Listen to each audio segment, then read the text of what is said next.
In this lesson, we're going to start to look at relationships between values and then creating scatter plots so that we can interpret the data and see what kind of relationship there is. So we can have a data set with two lists of numbers. These are called two variable data sets. So if you remember, mean, median, and mode were just one data set. So we're just looking at one piece of information. But when we have two data sets, we can compare the two, and so we have a two variable data set, and we want to see whether there is a relationship between the lists of two numbers. Sometimes there is, sometimes there isn't.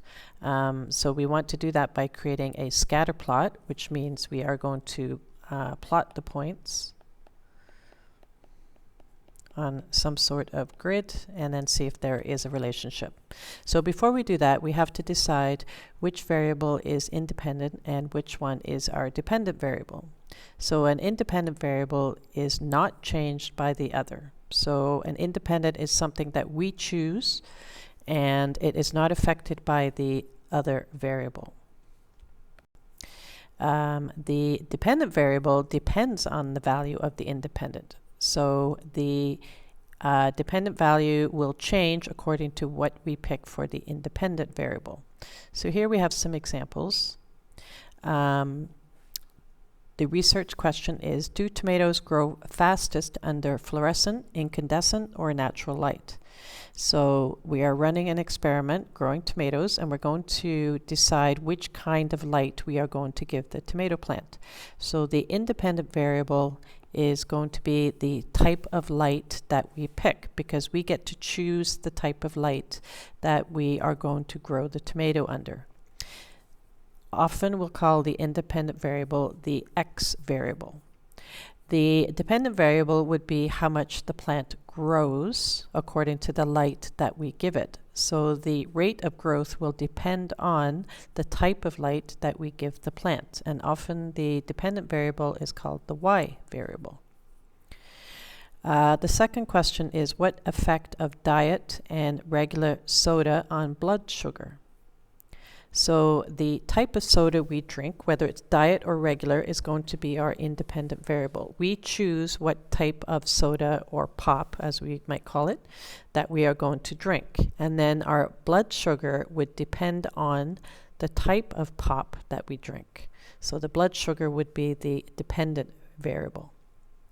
The third question is, how does your phone use before bedtime affect your sleep? So again, you get to choose the amount of phone time that you use before bed, and then your sleep will depend on how much you use your phone.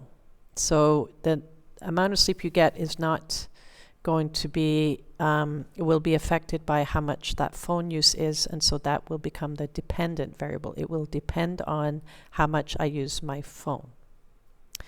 And then the last question is, how well do different plant species tolerate salt water? So again, I get to decide how much salt I add to the plant's water, and then the plant growth will be determined or dependent on how much salt I put in that water. So this is how we determine the difference between independent and dependent. The independent is what we decide, and then the dependent variable will be dependent on what choices we make in the first variable.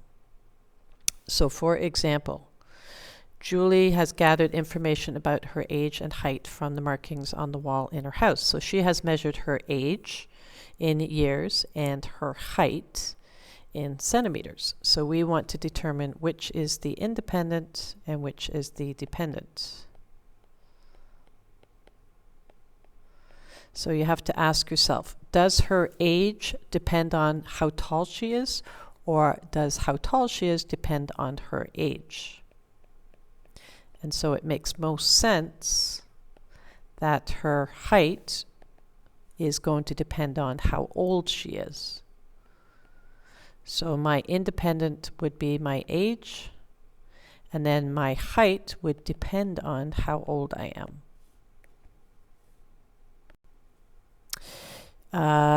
Once we have decided what is the independent and dependent, we're going to graph the information onto a scatter plot, and we want to look and see if there is a relationship between the two variables. So a relationship is called a correlation. So that's just a fancy word for relationship. Is there a relationship between the two variables? And if there is, we can use that relationship or that correlation to make a prediction. And then those predictions will help us make some decisions.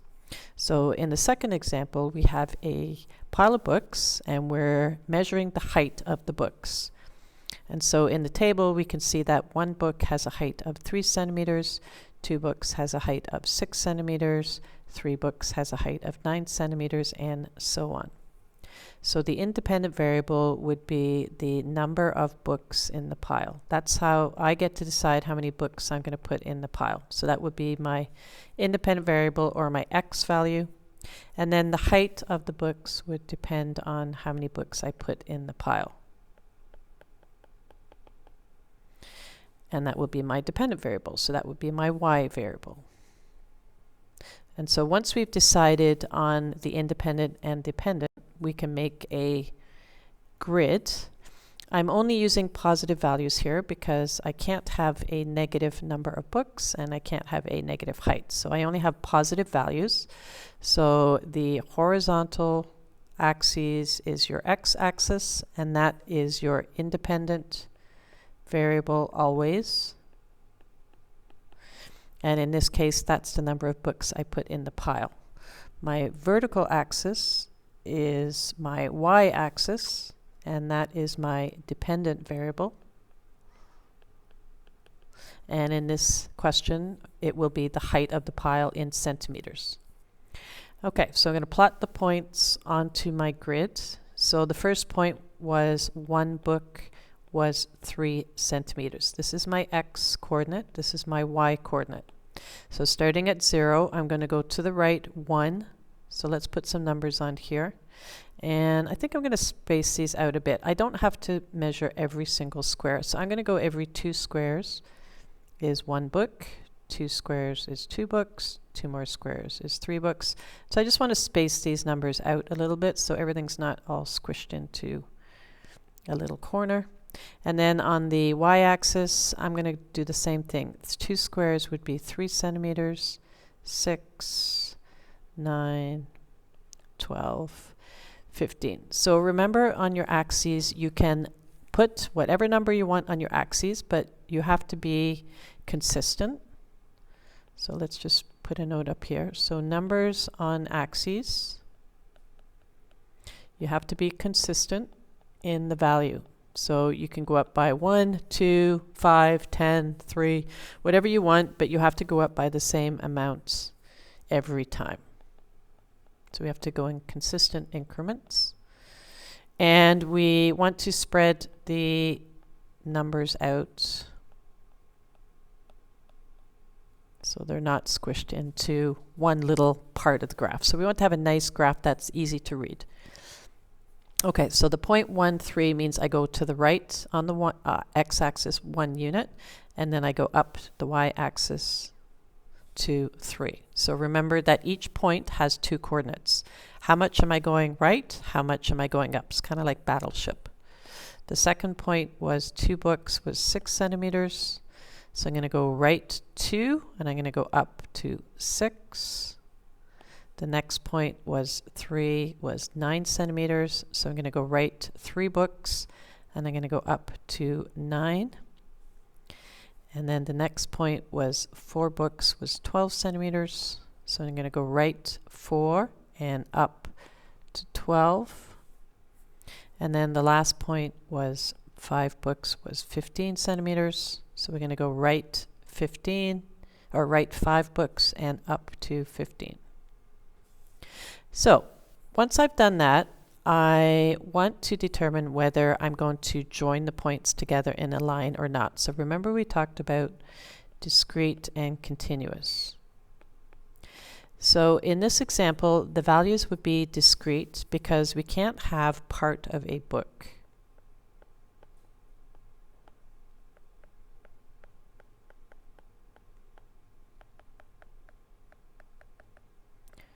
So there are no points in between. There are no points in between 1 and 2 books.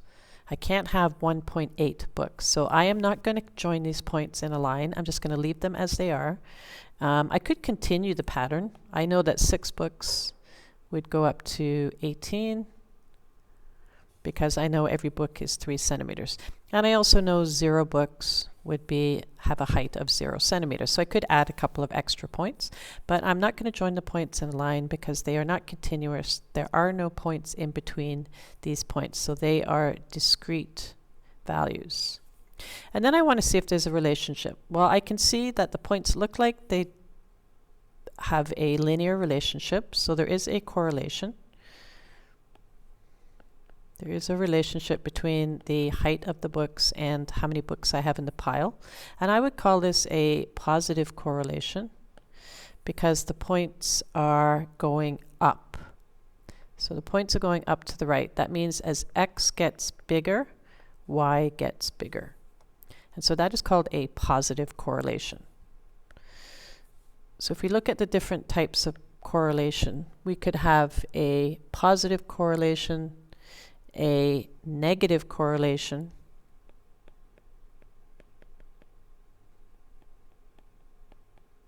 so if the values were decreasing as x got bigger, then I would call that a negative correlation. So I'm looking at, first of all, is there a correlation? Is there a relationship? And what kind of a relationship? Does it increase or does it decrease? And we will look at that in more detail in the next lesson.